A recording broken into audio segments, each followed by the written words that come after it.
Din is-sitwazzjoni qed turi djufija tal-awtoritajiet ta' pajjiżna kif l-operaturi tad-deckchairs qed jimlew kemmuna bid-deckchairs minn kmieni filgħodu qabel ma jaslu t-turisti.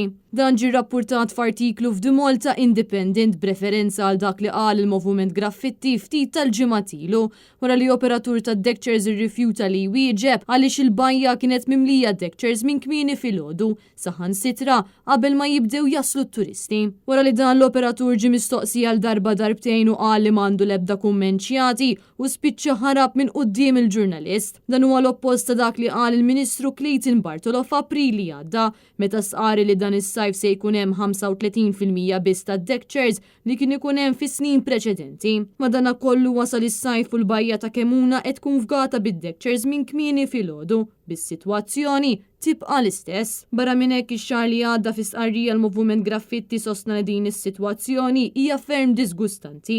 Dan għaliex minkejja l-protesta u l-azzjonijiet kollha li ħadu, dawn l-operaturi qed jitħallew jagħmlu li jridu bil-barka tal-awtoritajiet. Dan kollu huwa ta' tħassib kbira li xed tidher biċ-ċar id-djufija tal-Gvern quddiem it-theddida kbira għall-ambjent naturali ta' pajjiżna.